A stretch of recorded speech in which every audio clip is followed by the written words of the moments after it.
Hey guys, my name's Adam if this is your first time here, and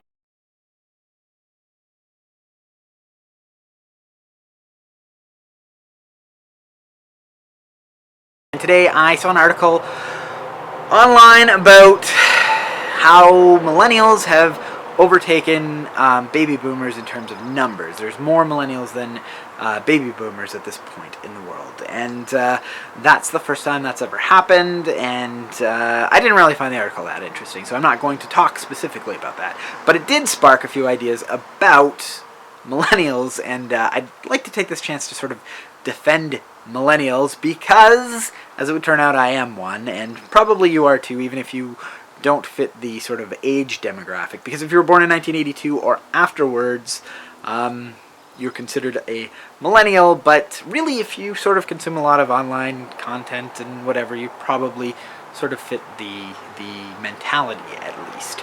So if you're watching this, there's a good chance you're, yeah. So anyway, the big knock on millennials is that they're entitled and that they're lazy, and I'd just like to say that wasn't that the knock on Generation Xers when I was a kid?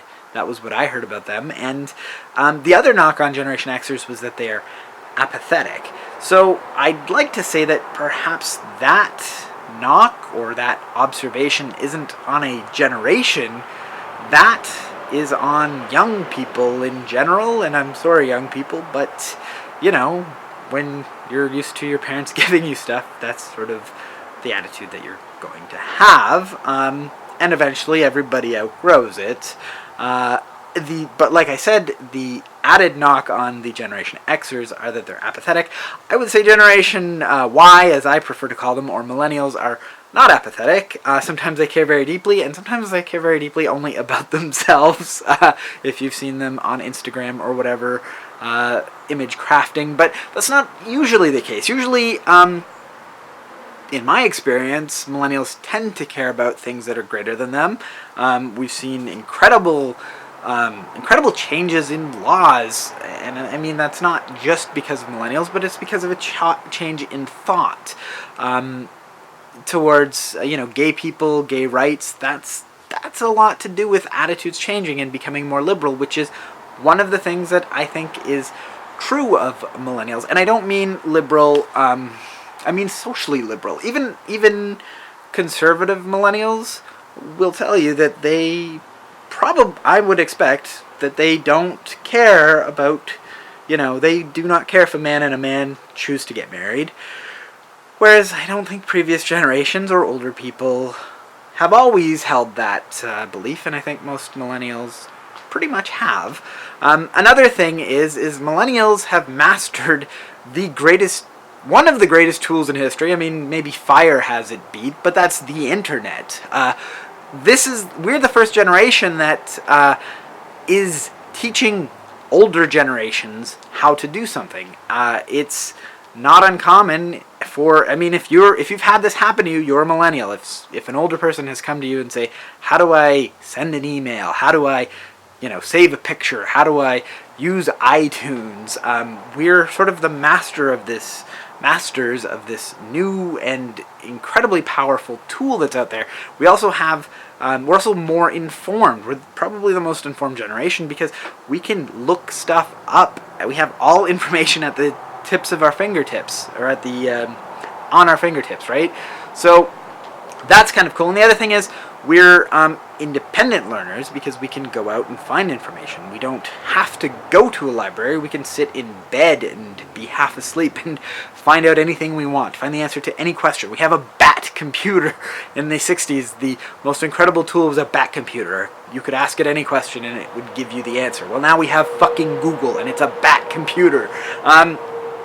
And because of that, we're also not being misled. We all know the sort of inconsistencies in Hillary Clinton's track record as a politician.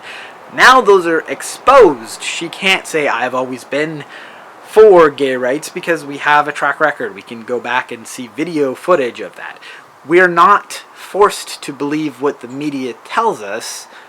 because we have the internet and we can go out and find it, and we're choosing to get our media from independent sources. We would rather listen to a blogger, or for me, like Philip DeFranco, we could have him report on the news and have an unbiased opinion or unbiased story where he's not funded by Hillary Clinton in this case. But this isn't a political rant, but I just want to say CNN is one of the top 14 or top 7 funders to the Clinton campaign, so there's maybe an answer as to why they're force-feeding so many pro-Clinton ideas. But that's not what this is about.